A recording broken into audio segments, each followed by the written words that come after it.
हमारे चैनल को सब्सक्राइब करें और बेल आइकन दबाएं।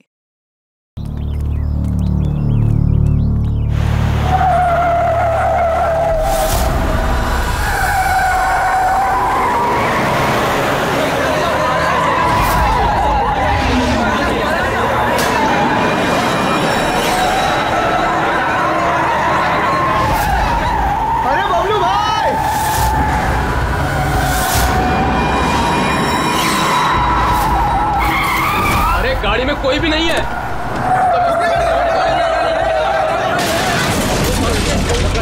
पेड़ से जाके ठोकी थी गाड़ी।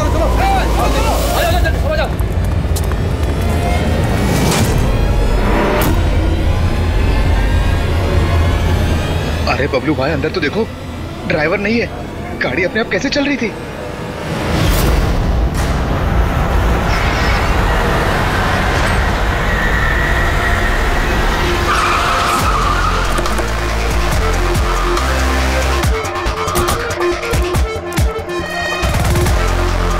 सलाम साहब।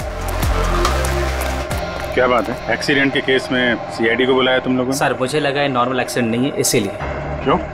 ऐसा क्यों लग रहा? सर आइए खुद ही देख लीजिए, आइए।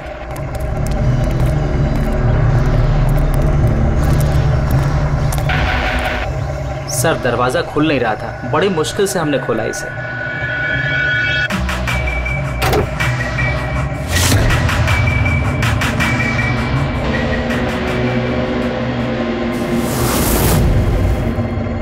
ये पहले किसने देखा? सर इन लोगों ने। मैं देखता हूँ। किसने देखा था पहले? क्या हुआ था? सर ऐसा पहले कभी देखा ही नहीं। गाड़ी में ड्राइवर नहीं था सर। गाड़ी में ड्राइवर नहीं है तो गाड़ी अपने आप चल रही थी। अरे यार साफ साफ बताओ भाई। हाँ सर, गाड़ी में ड्राइवर नहीं दिखाई दिया और गाड़ी जाके सीधे पेड़ से टकरा गई। अरे क्या बात कर रहे हो? गाड़ी के अंदर ड्राइवर है, मना पड़ा है। नहीं सर, सच में गाड़ी में ड्राइवर नहीं था, नहीं तो ये गाड़ी मेरी भी गाड़ी को टकराते हुए बच गई। लाश की हालत से तो लगता है कि गाड़ी काफी स्पीड में थी। सर गाड़ी बहुत स्लो थी, लेकिन इतनी स्लो में कोई मर कैसे सकता है? गाड़ी भी ऑटोमेटिक है, हर चीज ऑटोमेटिक है। सेफ्टी डिवाइस भी ठीक है।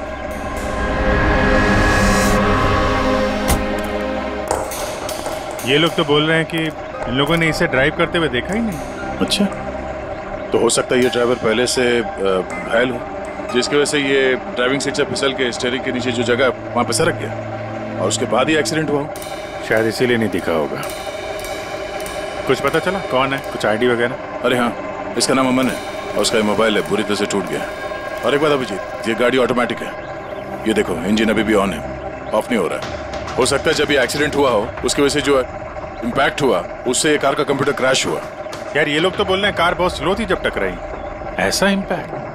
कहीं कार के साथ कुछ छेड़छाड़ तो नहीं की गई? हो सकता। ठीक है, गाड़ी को पुलिस गैराज भेजते हैं और इसको फोरेंसिक लैब। मैंने इस गाड़ी को अच्छी तरह से चेक किया है। इस कार को मॉडिफाई किया गया है, एक्स्ट्रा सेफ्टी फीचर्स दिए गए हैं। एक्स्ट्रा सेफ्टी फीचर्स जैसे कि? जो आम गाड़ियों में होता है उससे कहीं ज्यादा, जैसे कि एक्स्ट्रा एयर बैग्स, अच्छी क्वालिटी के शॉकअप्स, ज्यादा मजबूत कांच और अच्छी क्वालिटी के ज्यादा मजबूत सीट बेल्ट।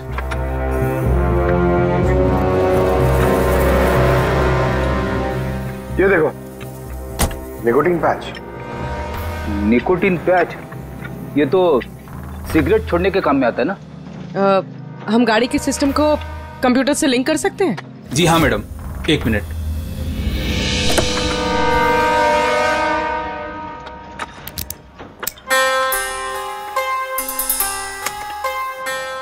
मैम, किसी ने सेटिंग चेंज किया है।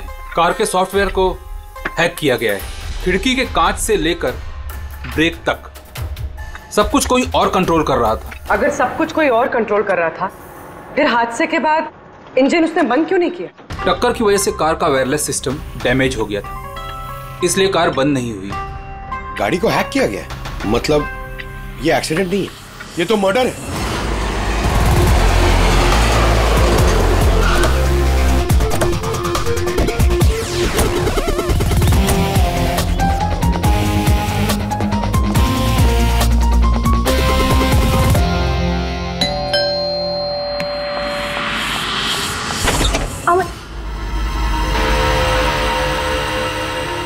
आप लोग?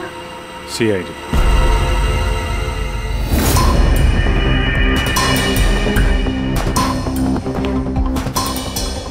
इस आदमी पर कोई टैंकर चढ़ गया था क्या? सारी की सारी हड्डियां टूट गई हैं। कोई टैंकर वैंकर नहीं चढ़ा था इसके ऊपर साउंड के। एक छोटा सा एक्सीडेंट हुआ था यार। छोटा सा? हाँ, वो भी किसी ने करवाया था। आपके पति अमन का एक्सीडेंट हुआ है और वो नहीं रहे। आपको कैसे पता? अमन को कार नहीं चलानी चाहिए थी। वो कभी कार नहीं चलाता था सर, क्योंकि उसे पता था कि छोटा सा झटका भी उसकी जान ले सकता है। पर आप लोग, मेरा मतलब है कि सीआईडी यहाँ पे। जी, क्योंकि हमें लगता है कि उनका खून हुआ है। खून? पर ऐसे कैसे हो सकता है सर? एक्सीडेंट से पहले तो अमन मुझसे फोन पे बात कर रहा था, हम दोनों फोन पे बात कर रहे थे कि अचानक फोन कट हो गया। मैंने बहुत ट्राई किया लेकिन फोन नहीं मिला। मैं समझ गई थी कि कुछ तो ठीक नहीं है। अमन कभी भी खुद गाड़ी ले जाकर इतना बड़ा जोखिम नहीं उठा सकता था। खुद ड्राइव नहीं करते तो ड्राइव कौन करता है? सर, हमारा एक ड्राइवर है। कहाँ वो ड्राइवर? कहाँ है अभी? उसकी तबीयत खराब थी, इसलिए वो छुट्टी पर है। कहीं उस ड्राइवर नहीं तो कुछ गड़बड़ नहीं गई गाड़ी में? नहीं सर, हमारा ड्राइवर बहुत ही भरोसेमंद इंसान है। वो ऐसा कभी नहीं कर सकता। पिछले 15 साल से वो हमारे लिए कार चला रहा है। सर, इसके शरीर पर 7 जगह हड्डियों के टुकड़े टुकड़े हो गए। 43 जगह हेयरलाइन फ्रैक्चर्स हैं और 21 जगह माइन्यूट फ्रैक्चर्स हैं। और हैरानी की बात तो ये है कि इसके पहले भी इसके शरीर पर बहुत सारे फ्रैक्चर्स हो चुके थे जो अब हील हो गए। बस इन हड्डियों के टूटने की वजह से इसके शरीर के नाजुक अंग जैसे हार्ट, फेफड़े, ये सब डैमेज हो गए और मौत भी शायद इसी वजह से हुई है। साळुंखे, ये जो निशान है स्क्वेरिश, ये कैसे निशान है? बस ये निकोटिन पैचेस के निशान है। इसके शरीर पे बहुत ज्यादा है। इसे सिगरेट पीने की लत थी और वो इसे छोड़ना चाह रहा था। Nicotine patches? अच्छा। और फिर यार अभी तारिका ने बताया कि इसके शरीर पर पुराने फ्रैक्चर्स के निशान भी हैं, बहुत सारे। ये पुराने फ्रैक्चर्स का क्या मतलब हो सकता है? अमन को ड्राइविंग तो आती थी ना? हाँ सर। तो फिर जोखिम किस बात का? अमन मेरे या आपकी तरह नहीं था सर। छोटे से छोटा झटका भी उसकी जान ले सकता था। ड्राइविंग की वजह से उसकी जान को खतरा था, इसलिए हमने कार में भी काफी मॉडिफिकेशंस करवाई थी और ड्राइवर को भी कहा था कि कार आराम से चलाए। छोटा झटका भी उसकी जान ले सकता था? क्या मतलब? क्या कुछ था उसको? कोई प्रॉब्लम थी? सर, अमन का शरीर कमजोर था, नाजुक था। यार तू क्या कर रहा है साळुंखे? अरे तू ये ऑस्टियोजेनेसिस इम्परफेक्ट है। ऑस्टियोजेनेसिस इम्परफेक्ट मतलब ब्रिटल बोन डिजीज? एग्जैक्टली, भंगुर अस्थि रोग। मतलब इसकी हड्डियां भंगुर हैं। और इसीलिए बॉस, इसकी हड्डियों को अगर जरा सा भी झटका लगे तो चकनाचूर हो सकती हैं। 25 से ज्यादा बार उसके फ्रैक्चर्स हो चुके थे। हमेशा खतरा रहता था उस पे। मुझसे जितना हो सके मैं उसकी सुरक्षा का ख्याल रखती थी ताकि उसे कोई झटका न लगे। घर में, कार में हमेशा उसकी सुरक्षा का ध्यान रखती थी। यहाँ तक कि जब अमन को पता चला कि सिगरेट पीने से हड्डियां कमजोर होती है तो अमन ने पूरी कोशिश की सिगरेट छोड़ने की। तभी इतने मामूली एक्सीडेंट से भी ये हाल हो गया था शरीर का। लेकिन वो अचानक गाड़ी लेके कहाँ गया था? सर, मुझे नहीं पता, लेकिन जब वो अकेला गाड़ी लेकर चला गया तो मुझे उसकी बहुत चिंता हुई और मैंने अमन को फोन किया। हेलो अमन। या बेबी बोलो। अच्छा, तो तुम खुद ड्राइव कर रहे हो। तुम्हें पता है ना तुम्हारा ड्राइव करना कितना ज्यादा खतरनाक है, लेकिन तुम मेरी बात सुनते तक नहीं। वैसे ऐसा कौन सा जरूरी काम था जिसके लिए तुम खुद गाड़ी लेकर निकल गए? ड्राइवर तक का वेट नहीं किया गया तुमसे। जरूरी था स्वीटहार्ट, लेकिन तुम परेशान मत हो, मैं गाड़ी आराम से ही चला रहा हूँ। अमन, मुझे ऐसा क्यों लग रहा है कि तुम मुझसे कुछ छुपा रहे हो? देखो सुप्रीति, मैं मानता हूँ कि मैं सारी बातें तुमसे शेयर नहीं कर पा रहा, लेकिन इसका मतलब ये नहीं कि तुम उल-झुल बातें सोचने लग जाओ। है कुछ प्रॉब्लम्स, मैं उन्हें सॉल्व कर लूँ, फिर तुम्हें सब कुछ बता दूंगा। प्रॉब्लम्स? तुम अभी क्यों नहीं बता सकते मुझे? क्योंकि ये सब खतरनाक है, वो लोग बहुत खतरनाक हैं, मैं तुम्हें नहीं बता सकता। खतरनाक लोग? Oh no. अमन, हेलो। कौन सा प्रॉब्लम? और ये किन खतरनाक लोगों की बात कर रहे थे वो? कुछ पता है आपको? सर, मैं कुछ नहीं जानती। अमन की किसी से कोई दुश्मनी, कोई बिजनेस राइवलरी वगैरह? इस बारे में मुझे कुछ भी पता नहीं, लेकिन हाँ, मयंक और नेहा आपकी शायद कुछ मदद कर सकते हैं। मयंक और नेहा? ये कौन है ये लोग? मयंक पेशे से एक वकील है और अमन का दोस्त भी, और नेहा अमन की सेक्रेटरी थी। अच्छा, ये मयंक का ऑफिस कहाँ है? अमन सर का खून? आप? मैं नेहा, अमन सर की सेक्रेटरी। लेकिन अमन की मौत तो एक्सीडेंट में हुई है ना? जी, मौत तो एक्सीडेंट में हुई है, लेकिन एक्सीडेंट अपने आप नहीं हुआ है। करिए बताइए कि आप दोनों मिस्टर अमन को कब से जानते हो? मतलब कब से काम कर रहे हो उनके साथ? सालों से। हम लोग साथ में काम ही नहीं करते थे, बल्कि बहुत अच्छे दोस्त भी थे। अमन की बीमारी की वजह से ज्यादातर बिजनेस वगैरह मैं ही हैंडल करता था। और नेहा जी आप?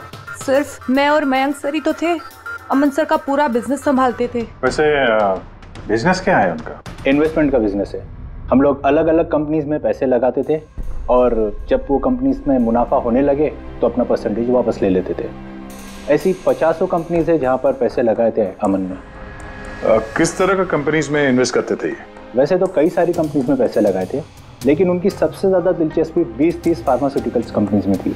फार्मा कंपनी या दवाइयों की कंपनी? जी, ये कंपनीज बहुत नुकसान में चल रही थी, लेकिन आपको तो पता ही होगा अमन की बीमारी के बारे में। और ये कंपनीज उसी बीमारी का इलाज निकालने की कोशिश कर रही थी, और अमन का सपना था कि इस बीमारी का इलाज संभव हो जाएगा तो किसी और को वो तकलीफ नहीं उठानी पड़ेगी जो उसे थी।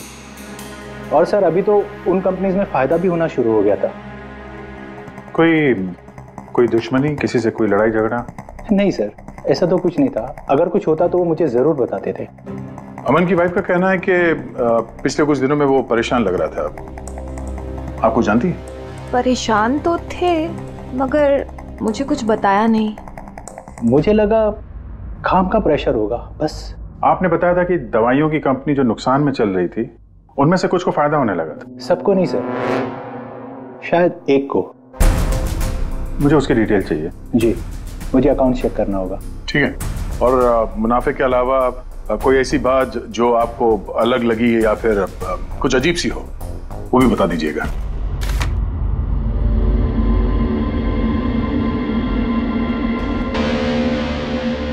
ये जादव है सर, अमन का ड्राइवर। काफी परेशान लग रहा है वो। देखते हैं।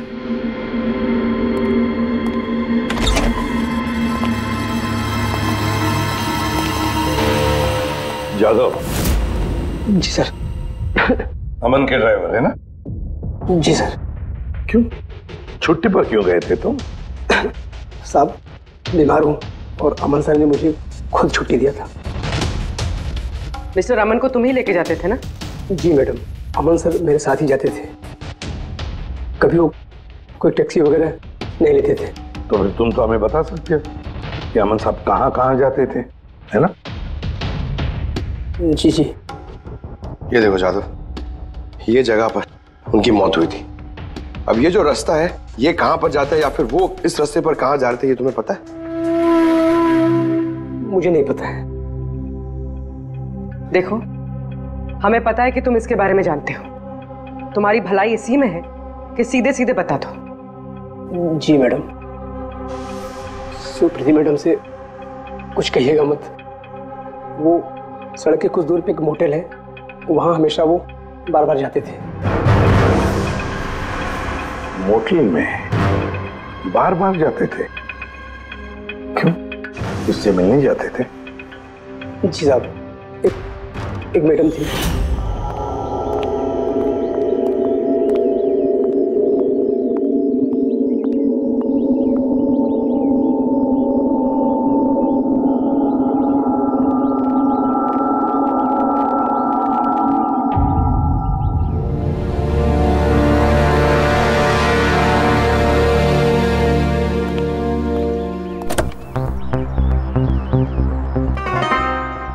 सुन जादव, ये जो कुछ भी तुमने देखा इस बारे में किसी से कुछ मत कहना, सुप्रीति भाभी से भी नहीं, समझे? ओके? जी सर। मैडम थी, मतलब अमन का उस औरत के साथ चक्कर चल रहा था। जी छोटी मुंह बड़ी बात, साहब छुप छुप के उस मैडम से अगर मिलते थे तो इसका मतलब तो यही निकलता है। अमन उस औरत से मिलने जा रहा था जब यह हादसा हुआ। तो हो सकता है वो औरत अब भी वहीं पर हो, उसी मोटल में। चलकर मिलना पड़ेगा इस औरत से।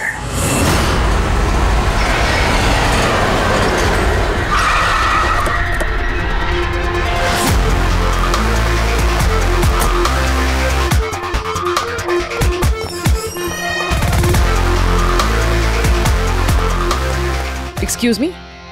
Yes madam, how can I help you? हम किसी से मिलने आए हैं। लेकिन आप लोग हैं कौन और किससे मिलना है आप लोगों को? हम लोग सीआईडी से।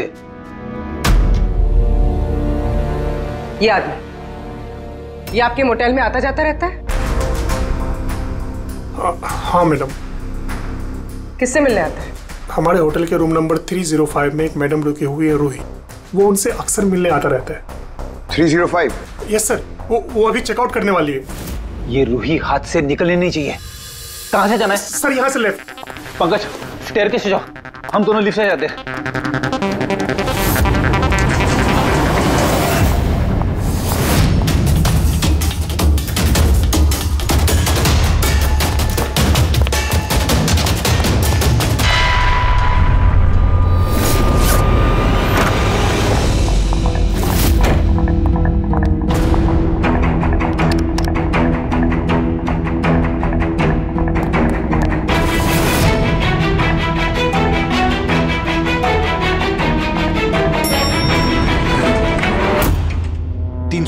सर उधर।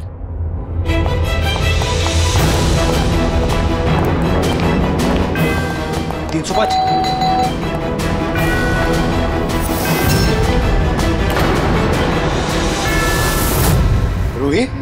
नो। रुको। पूर्वी! रूही, मुझे मत मारो, मुझे मत मारो प्लीज। रुको। रूही, रूही, रूही, रूही, रूही, रुको, रूही।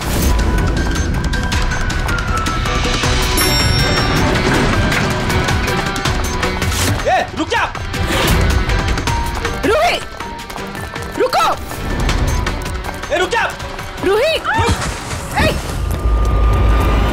मार दो मुझे, लेकिन तुम लोग भी बच नहीं पाओगे। तुम लोगों का सच सबके सामने आ ही जाएगा। सच? कौन सा सच? मैं सब जान चुकी हूँ तुम लोगों के बारे में, सब जान चुकी हूँ। क्या बोल रही हो तुम? तुम्हें ऐसा क्यों लगता है कि हम तुम्हें मारेंगे? आओ। कौन सा सच? रूही, हम सीआईडी से। सीआईडी? चलो मान लिया रूही कि तुमने कुछ नहीं किया, लेकिन अगर तुमने कुछ नहीं किया तो वहां से भागी क्यों? मुझे लगा कि ये लोग मुझे मारने आए हैं। इसका मतलब कोई है जो तुम्हें मारना चाहता है? जी, वही लोग जिन्हें हम एक्सपोज करने वाले थे। उनके खिलाफ हमारे पास सारे सबूत थे। कौन लोग और कैसे सबूत? हाँ, बताओ।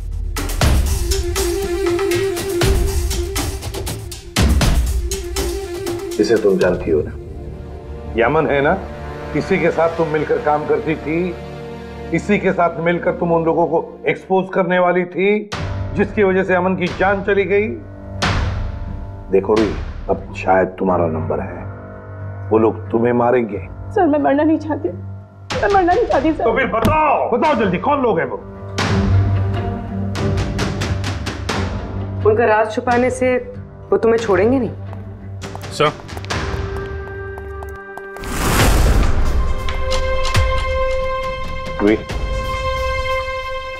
ये लो पानी पी लो,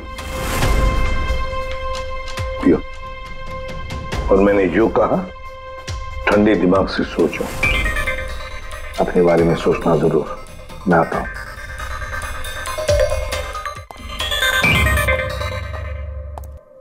घबराई हुई है, डरी हुई है। लेकिन अब डरने की क्या जरूरत है सर? अब तो सीआईडी के पास है वो। लेकिन सर वो हम पे भरोसा नहीं कर पा रही, थोड़ा वक्त लगेगा। से जो अमन का वकील है मयांक, उससे क्या पता चला? सर अमन ने बहुत सारी दवाई की कंपनियों में पैसा लगाया था, लेकिन वो सब की सब घाटे में चल रही थी। एक कंपनी है जिसने अभी अभी फाइनली फायदा करना शुरू किया था, CRM फार्मास्यूटिकल। और सर ताजुब की बात यह है कि अमन ने पिछले हफ्ते ही इस कंपनी के साथ जितने भी डीलिंग्स है वो सब तोड़ दिए, और मयंक भी इस बात से काफी हैरान था। वही तो समझ में नहीं आ रहा है कि इस अमन ने जब ये कंपनी लॉस में जा रही थी तब उसके साथ तो डील नहीं तोड़ा, और जब ये कंपनी प्रॉफिट कर रही है तब डील तोड़ने जा रहा है। और सर वो मयंक से कभी कोई बात छुपाता नहीं था, उसने ये बात मयंक को बताई भी नहीं। हाँ सर, मयंक ने उसका भरोसा तोड़ दिया होगा सर। आओ जरा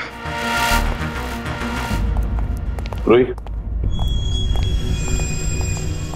CRM फार्मास्यूटिकल्स के साथ जो अमन की डील थी वो तुम्हारी वजह से कैंसिल हो गई है ना? वरना उसके पास ऐसी कोई वजह तो थी नहीं। अब सच सच बता दो, ये डील तुमने क्यों तोड़वाई? क्योंकि उसने मेरे भाई का खून किया। भाई का खून? सर, मैं जिस शहर से आई हूँ उस शहर में बहुत पोल्यूशन है। मेरे भाई को पोल्यूशन से बहुत एलर्जी थी, उसे सांस लेने में बहुत तकलीफ होती थी।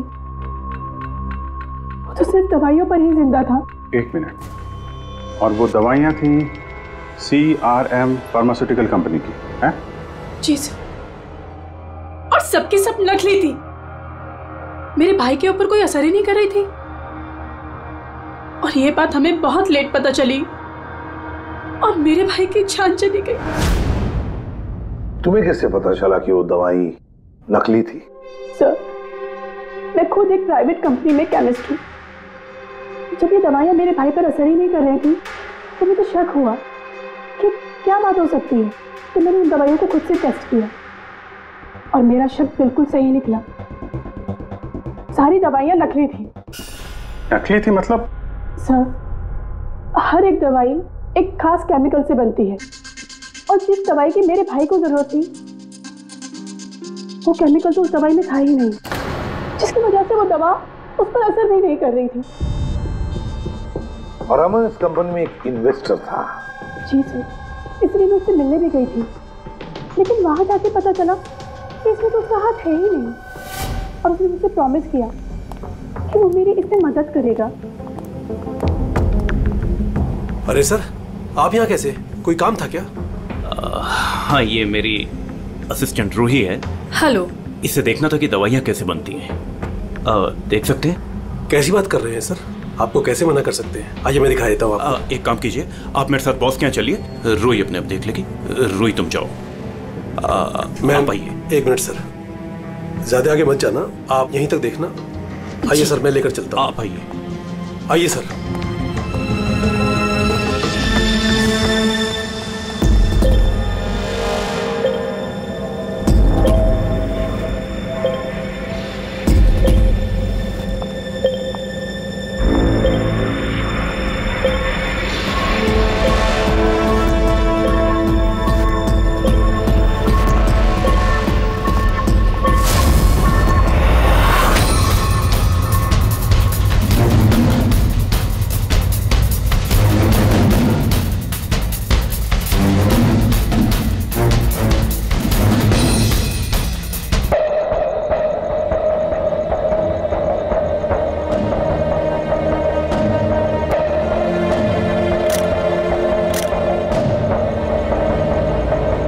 ये तो वही केमिकल है, लेकिन ये लोग यहाँ से बाहर क्यों लेके जा रहे हैं? फिर हमने सारे सबूत जुटा लिए थे और सारे सैंपल्स भी टेस्ट किए थे। एक बात तो पक्की है कि सामन की मौत और CRM फार्मास्यूटिकल्स का कोई ना कोई संबंध जरूर है। कुछ ना कुछ तो गड़बड़ जरूर है। बॉस, इतनी सुरक्षित कार होने के बावजूद इसकी हड्डियां कैसे टूटी ये पता चल गया। अच्छा सर, अमन के खून में से हमें एक ऐसा केमिकल मिला है जिससे एपिलेप्टिक फिट्स आते हैं, मिर्गी का दौरा। माय गॉड, यार अमन को तो ब्रिटल बोन डिजीज था।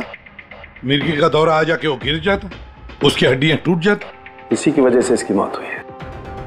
ओह, तो मतलब जिसने भी ये किया वो जानता था अमन के ब्रिटल बोन्स डिजीज के बारे में। उसने बड़े चालाकी से उसका नाजायज फायदा उठाया।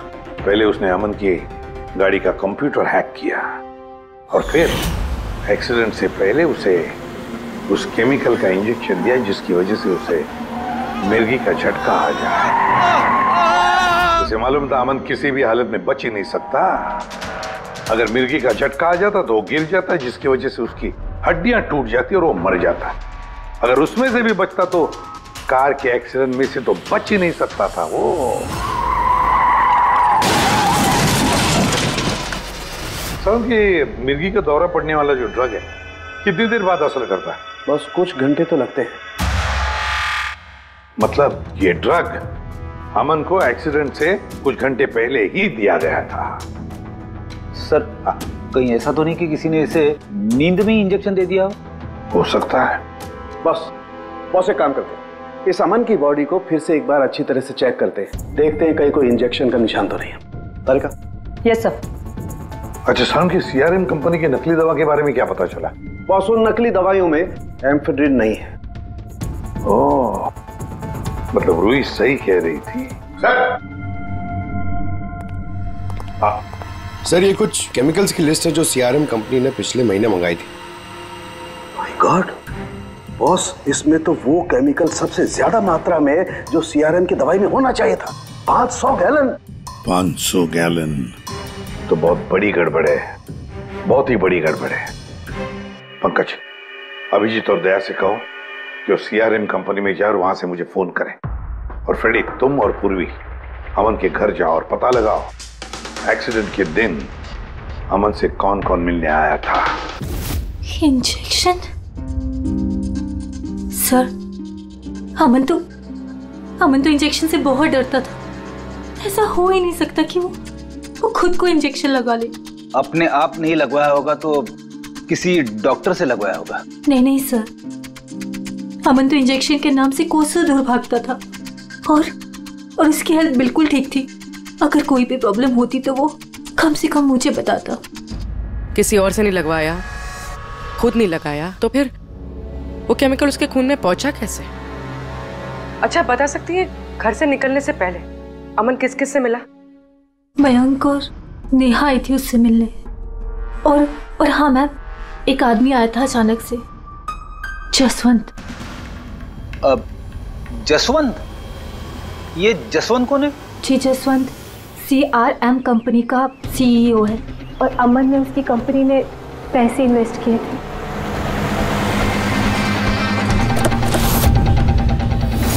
जसवंत, आप अमन के घर गए थे उससे मिलने के लिए उसके एक्सीडेंट के कुछ घंटे पहले? जी सर, मैं गया था लेकिन मिल नहीं पाया था। तो दरअसल उनकी वाइफ ने मुझे बताया कि वो सो रहे, तो मैंने सोचा वो शायद मुझे अवॉइड करना चाहते होंगे, तो मैं वापस चला आया। पापा, अमन ने हमारे साथ बिजनेस डील कैंसिल की, फिर भी आप उससे मिलने गए थे? जी बेटा, क्योंकि मैं उनको वापस लाना चाहता था। सर वो हमारी नई यूनिट के लिए बहुत जरूरी था। तो जसवंत जी, जब आप अमन से मिलने उसके घर गए तो वाइफ सुप्रीति के अलावा वहां कोई और भी था? मैं जब गया तब तो वहां कोई नहीं था, लेकिन हाँ जब मैं वहां से निकला तो उनके लॉयर मिस्टर मयंक और सेक्रेटरी नेहा, वो दोनों जरूर उनके घर आए थे। अच्छा ठीक है, थैंक यू वेरी मच।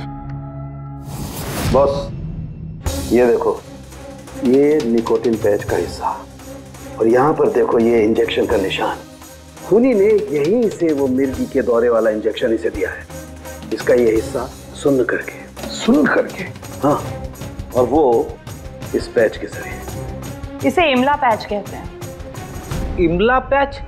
ये बच्चों को इंजेक्शन लगाने से पहले लगाते हैं ताकि वो पर्टिकुलर एरिया सुन्न पड़ जाए और उन्हें दर्द ना हो। अब बस ये इमला पैच और ये निकोटिन वाला पैच, ये देखो बस, ये दोनों पैच एक जैसे दिखते हैं, बिल्कुल एक जैसे। हाँ, खूनी ने इस निकोटिन वाले पैच की जगह ये एमला पैच इसके हाथ पर लगाया, इसके हाथ का ये हिस्सा सुन्न कर दिया और बाद में मिर्गी के दौरे वाला इंजेक्शन यहाँ से लगा दिया, शायद तब जब वो सो रहा था। हाँ सर, ये कर कौन सकता? जसवंत तो एक हफ्ते से अमन को मिला भी नहीं। तो फिर सर वो मयंक या फिर नेहा, वो तो नहीं। पंकज, ये खेल कौन खेल रहा है तो हम पता लगा ही लेंगे। अब हम भी एक खेल खेलेंगे, एक ऐसा खेल जिसमें जीत सिर्फ हमारी ही होगी, हमारी जीत।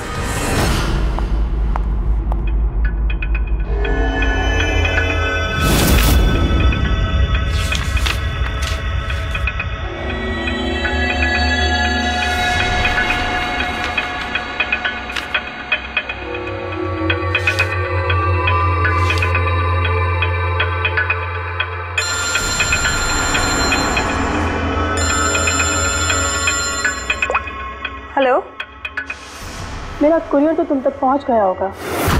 कौन है तुम? और ये सब मुझे क्यों भेजा है? तुम लोगों ने अमन को तो मार डाला, लेकिन तुम लोग मुझ तक नहीं पहुंच सकते। अगर तुम लोग चाहते हो कि मैं अपना मुंह बंद रखूं, तो मुझे 5 करोड़ रुपए देने होंगे। ये क्या बकवास कर रही हो? मुझे इन सब के बारे में कुछ नहीं पता। वो तो जब ये सबूत पुलिस तक पहुंच जाएंगे तो तुम्हें खुद ब खुद पता चल जाएगा कि मैं क्या कह रही हूँ और क्या बोल रही हूँ। देखो देखो देखो, मैं कुछ इंतजाम करता हूँ, मुझे थोड़ा सा टाइम दे दो। ठीक है, तुम्हें 2 दिन का वक्त मिलता है, मैं फिर कॉल करूँगी।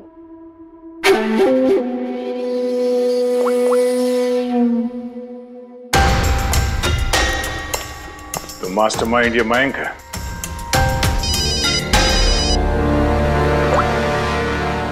Hello Abhijit sir. सर मैं मयंक बोल रहा हूँ। सर मुझे एक कोरियर आया और एक लड़की का फोन भी आया और उसने मुझसे 5 करोड़ रुपए मांगे, तो मैंने सोचा ये बात आपको बता दूं। नहीं नहीं, बहुत अच्छा किया तुमने, मैं देखता हूँ। Thanks. Thank you so much. Mayank का फोन था। उसने उस कुरियर रूही के बारे में बताया सर, और उसने ये भी कहा कि उसने जानबूझ के समय मांगा ताकि हम इस तक पहुंच सके। तो ये मयंक नहीं बल्कि कोई और ही है।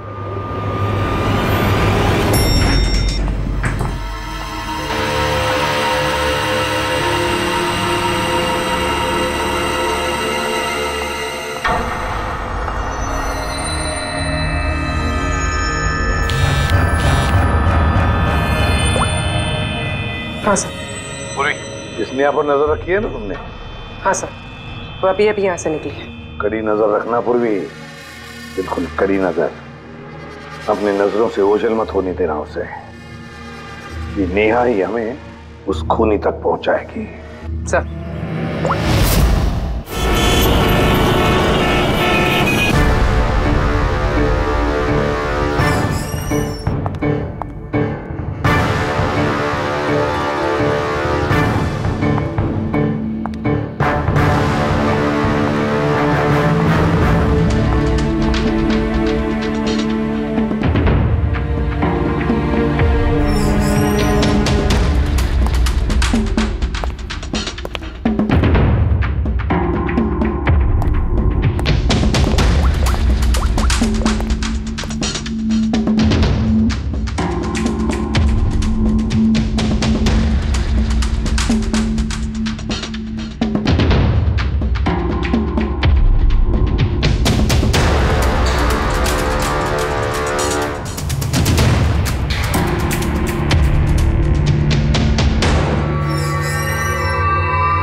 सर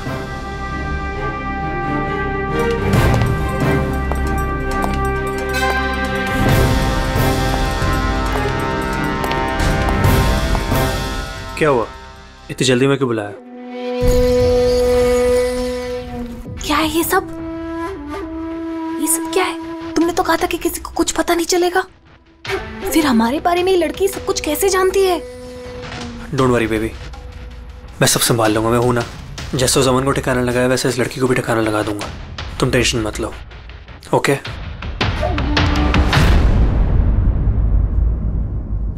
पहले हमसे तो निपट लो।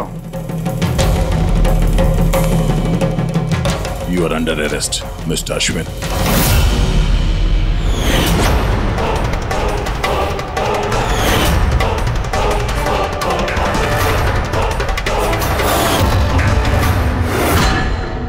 अश्विन के पास तो वजह थी, तुमने अपने बॉस का खून क्यों किया? हम दोनों एक दूसरे से प्यार करते। जब मुझे पता चला कि अमन सर सीआरएम फार्मास्यूटिकल की जांच कर रहे हैं, तो ये बात मैंने अश्विन को बता दी ताकि वो लोग अपनी गलतफहमियां दूर कर सके। लेकिन इसने तो अमन को ही दूर कर दिया। क्यों अश्विन? मैं जानता था कि अमन को कुछ समझाने का कोई फायदा नहीं होगा। वो तो हमें जेल भिजवा के ही रहता। तुमने मेरे भाई को मारा, अमन का खून किया और ना जाने कितने मासूमों की जान ली होगी तुमने अपनी इन नकली दवाइयों से। सच में बहुत घाटा हो रहा था, नुकसान पे नुकसान हो रहा था। डैड नहीं मानते, इसलिए उनको बिना बताए मैंने केमिकल्स को नॉर्थ इंडिया के प्लांट में बेचना शुरू कर दिया। उससे हम नशा बनाते थे, थोड़ा प्रॉफिट हो ही रहा था। अमन ने सारा खेल बिगाड़ दिया। सिर्फ फायदे के लिए दवाइयों की जगह पे तुम ये जहर बनाने लगे थे, हाँ? मुझे कंपनी की हालत पता थी। मैंने अमन सर को अश्विन से मिलाया था ताकि वो कंपनी में इन्वेस्ट करके उसे डूबने में बचा सके।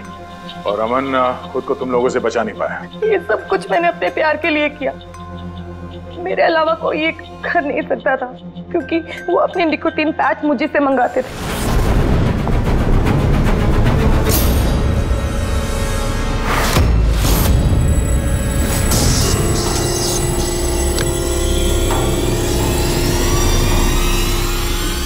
उसके अगले दिन जब हम अमन के घर पर गए। अरे आप लोग आप ही गए?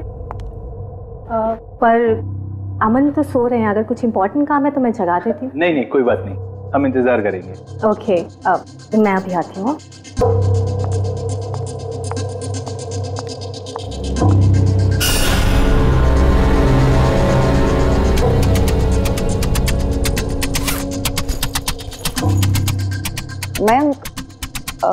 मैं जरा वॉशरूम होकर आऊँ?